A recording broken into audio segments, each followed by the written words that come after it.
Hello everyone. तो आज हम देखने वाले हैं कि वाद के कर्म क्या है। ठीक है, तो इसके पहले अपन ने आचार्य चरक के अनुसार देख लिया था। अब अपन देखेंगे आचार्य सुश्रुत क्या कहते हैं। ठीक है, और आपको ये बात मैं बता दूं कि आचार्य सुश्रुत ने इसका थोड़ा डिटेल एक्सप्लेनेशन दिया है। मतलब ये जो कॉमन फंक्शन उन्होंने बताया है वाद का, उसमें मतलब चारों पांचों जो वायु है उनके भी कर्म इसमें थोड़े थोड़े से आपको दिख जाएंगे। ठीक है, क्योंकि वही को तो उसका ही मतलब आगे डिटेल एक्सप्लेनेशन दिया है। तो आप अगर इसको अच्छे से समझेंगे तो आपको पूरी तरीके से समझ में आ जाएगा। ठीक है, तो हम स्टार्ट करते हैं। उन्होंने कहा है, आचार्य सुश्रुत कहते हैं कि तत्र प्रस्पंदनो उदहन पूरन विवेक धारण लक्षणों वायु पंचदा प्रविभक्त शरीरम धारयति।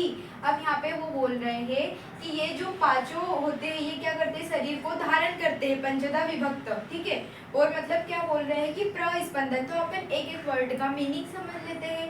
प्रस्पंदन, प्रस्पंदन का मतलब क्या होता है, जो हमारी बॉडी की क्रियाएं होती है, चलना उठना बैठना, जितनी भी क्रियाएं होती है वो किसके अंदर आ जाएगी, प्रस्पंदन। और यही कर्म अपन आगे पढ़ेंगे व्यान वायु में। ठीक है, तो व्यान वायु में क्या हो जाता है कि व्यान वायु क्या रहती है, पूरे शरीर में व्याप्त रहती है। तो वो वाला काम किसका हो जाएगा, व्यान वायु का हो जाएगा।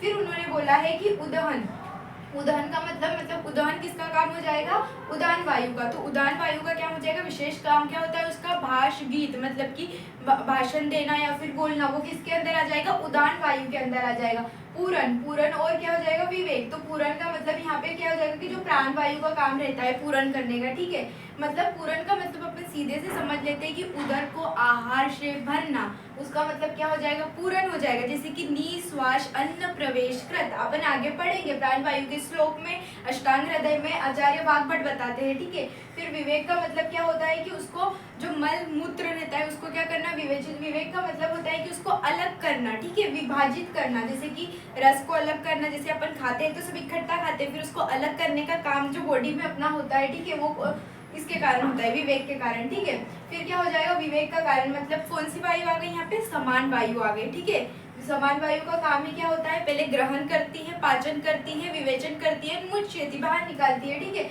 फिर क्या हो जाएगा, धारण करना, धारण करना। ठीक है, तो अब समान वायु का काम यहाँ पे खत्म होता है। अब काम स्टार्ट किसका होता है, धारण करने का, कि कौन से वेग को कब धारण करना है, कब उसे बाहर निकालना है, निष्कासित करना है बॉडी से। तो धारण करने का मतलब कि वेग, जैसे कि आपको मल मूत्र का वेग जो है उसको क्या करना है, आपको बाहर निष्कासित करना है।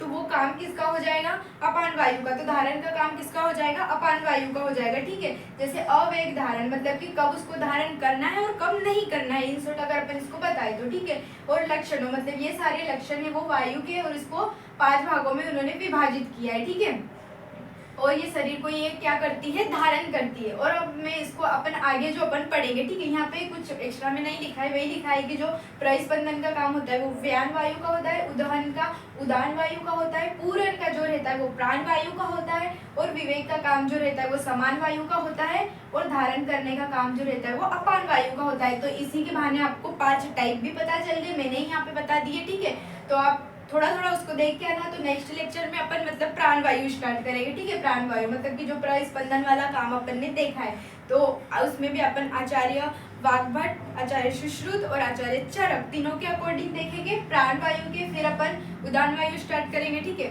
तो इतना ही है आज के लिए। और यहाँ पे रेफरेंस भी है, अगर आपको इन डिटेल थोड़ा बहुत और देखना है कि मतलब इसको और अच्छे से समझना हो। और साथ साथ में आपके लिए एक बेनिफिट है कि आप अगर रोज अगर एक वीडियो में से मतलब कि एक श्लोक को अगर कर लेते हो तो आपको अच्छे से समझ में आ जाएगा। क्योंकि श्लोक को याद करना इजी नहीं है, आप जब तक उसको लिख लिख के याद नहीं करोगे आपको याद नहीं होगा। लेकिन एक बार लिख के याद कर लिया तो फिर आप कभी भी उसको भूलोगे नहीं। ठीक है, तो रोज का बेनिफिट आपका ये है कि अगर एक वीडियो रोज आ रही है तो आप एक श्लोक साथ में करते चले, तो फिर वो आपके लिए क्या हो जाएगा, बेनिफिट हो जाएगा। एक एक श्लोक भी अगर रोज हो जाएगा तो वो भी क्या है, आपके लिए बहुत बड़ी बात है। ठीक है, तो थैंक यू सो मच, पढ़ते रहें। अगर वीडियो अच्छी लगे तो लाइक शेयर और सब्सक्राइब जरूर करें। Thank you so much.